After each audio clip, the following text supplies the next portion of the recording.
Sampath Reddy, Chief Investment Officer with Bajaj Allianz Life Insurance, joins us. Sampath, good afternoon. Thank you for joining us. What has been the picture at ULIP level in terms of flows and trends?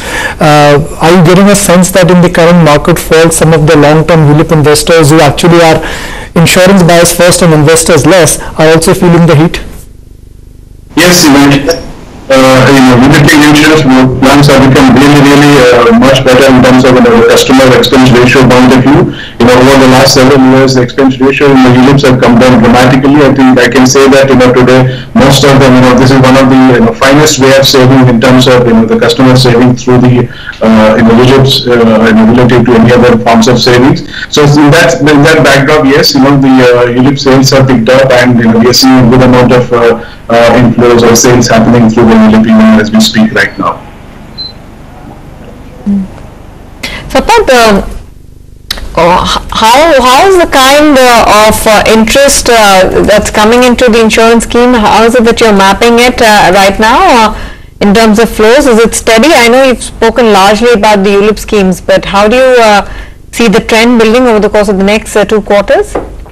I think insurance always being seen as a very long-term product. In that backdrop, this even the market valuations, market movements keep changing here and there in terms of relative attractiveness, and we continues to see a steady state of the sales coming through both the traditional funds and as well as unit-linked funds. I think overall net inflows relatively I would say picked up in the last couple of years. I think investments continues to be positive on an aggregate level basis.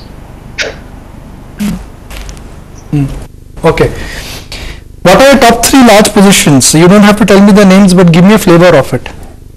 So what we've been liking at this point of time is that given that rupee has depreciated substantially in the last 4-5 months, we've been liking some of the sectors which have been exposed towards the rupee depreciation. One of them was IT services. We've been liking this for quite some time. In addition to the rupee play, the valuations have also been very attractive in this space. Most companies with a huge amount of good free cash flows and the very good return ratios have been trading sub 15 times. In this market, when large cap companies, good quality companies trading below 15 times were one of the rare occasions. On top of it, now we are getting the rupee depreciation kicker there. So that's one sector we've been liking for quite some time. Apart from that, the export-oriented companies like pharmaceutical sector per se, that also has corrected substantially in the last few years, maybe because of the excessive pricing pressure in the US market, or to do with some of the US regulatory issues. All of those things led the valuations to come down substantially, and now pricing pressure also seems to be bottoming out in the US market, given that they're also significant exporters, most of their earnings coming from the export markets, and they will also be the beneficiary of the rupee depreciation. So these are the 2 sectors we've been liking.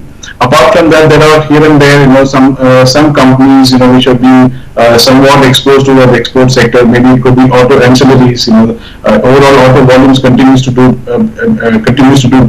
reasonably well, and on top of it, in the export side also, that could be better earnings because of the rupee depreciation. All of the some of these pockets where we still liking in terms of valuations wise, these are the spaces we've been overweight.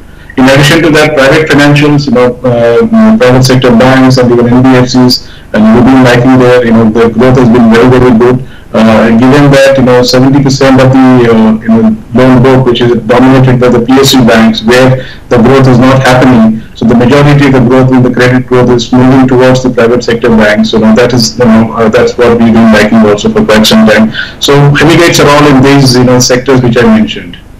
Sampath, we were debating at the beginning of the year that mid and small cap stocks were in general lacking some, the value proposition, let me rephrase it, was missing for mid and small cap stocks. But do you think after the round of correction, one is better off focusing on mid and small cap stocks more rather than, playing it safe, and rather than buying large cap defensive names, and especially large cap staples and consumer durable names? think the risk reward proposition is not as good as in that of the large cap companies for the investors.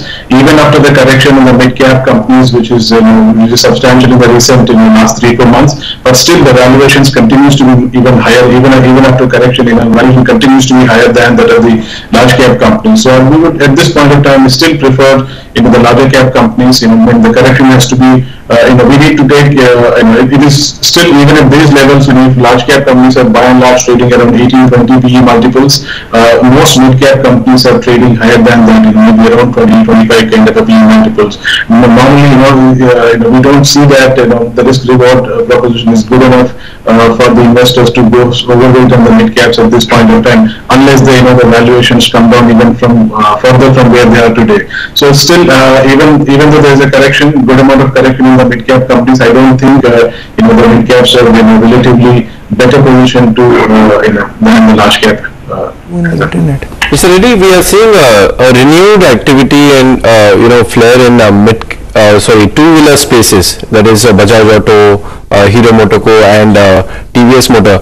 Now we understand this rural consumption story, and most of the participants do give that as a reason for going higher. But if we just stick to numbers and the growth rate which these stock or this sector is displaying, what is your outlook going forward?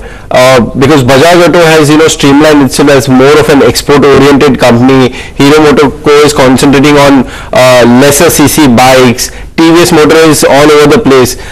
Which among the three, or without getting into specific recommendation, how are you seeing two-wheeler space panning out going forward?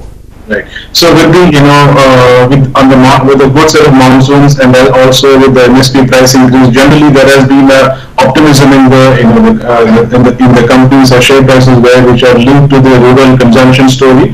That's what I think is led to the somewhat upward momentum in these two-wheeler stocks as well. Having said that, two-wheeler stocks are not really being that expensive in terms of valuation wise. The names that you mentioned, Hero, Honda, Bajaj, even other two-wheeler companies, they are very, very good quality companies in terms of the return ratios, in terms of free cash generation.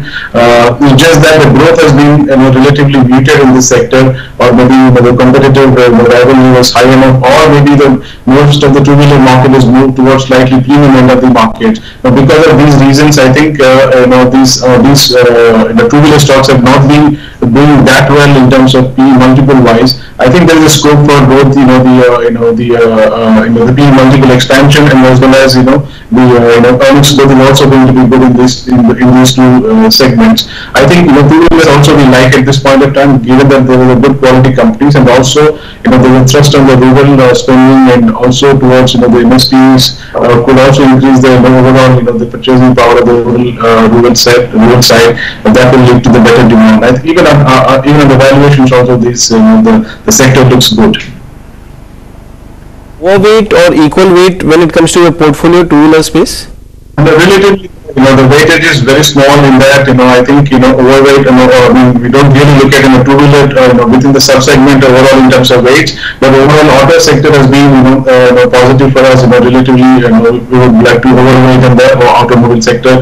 One could pick up some, the auto is a pretty diversified and large sector. One could pick up, stocks even from the auto ancillary side. There are good quality auto ancillary companies which have got both play on the domestic, OEM as well as also on the export side. It's a pretty large and diversified sector, and where you have a very good quality companies available in this space. Overall, auto sector will be overweight, and within that, the two-wheeler stocks also will be liking them. Just want to mark what Lupin may be up to. There's perhaps been the first downgrade coming in for from BofA ML on Lupin. They've downgraded the stock now to underperform from their early neutral rating. They put a target price of 879. They're saying valuations are rich at stretched earnings. The key generic launches are largely back-ended, and they do believe that one of their drugs, Solosec, the pricing is strong, but it's fully valued. Where, to your mind, Sampath, are opportunities within pharma even now? Or do you think the best has already happened in the last 2 months once you got those, spate of EIRs as well as VAIs? I think overall, the pharmaceutical sector as such, were, they beaten down because of two reasons. One is, the US FDA issues. Most of the plants got stuck with the US FDA in terms of clearances. And secondly, there's been an excessive competitive pressure in the US geography because of large number of players, competing for the same, few set of products. So because of that, there was an excessive pricing pressure. We believe that, the pricing pressure and also the US FDA related issues are also, coming to the, towards the fact end of it, a large part of it is, pretty much priced in. Today, it may not be a turnaround in the next, 1 quarter, 2 quarter, but from the long-term investors, the valuations are looking attractive. One could pick up, pick and choose, the good quality companies and stay invested for the longer term. I think, the price is right, the timing is right and price is right for the pharmaceutical sector as such. Sampath, I got to take closing comments from you. We started the year on a high note, then we saw a correction. Do you think we may not see the previous high on the mid and the small cap indices for a while, or are we in for a very sharpish V-shaped recovery in the second half of trade? I think, from now onwards, mid caps will, take longer period of time to give a good returns, vis-a-vis large cap companies. I think in the larger cap space, we're turning positive, we're certainly positive on that. If you look at the earnings growth also over the last couple of years, the earnings growth was very much muted. But, from this financial year onwards, we're looking for a good recovery in terms of earnings growth. The most companies in the consumer space are going to show a good number of earnings growth. So this year is going to be a year of earnings growth revival, and that will led by mostly the large cap companies. I think the large cap companies will continue to generate good returns, but whereas in the case of mid cap companies, as I said, the valuations are still on the higher side. Probably for they will take a relatively more time to generate a good returns for the investors. But from even for the large cap companies, I think today, I think even at the current valuation levels, I think it's pretty attractive to buy. Okay, Sampath, great speaking with you. Thanks so much for taking the time out and joining in with your thoughts on the markets.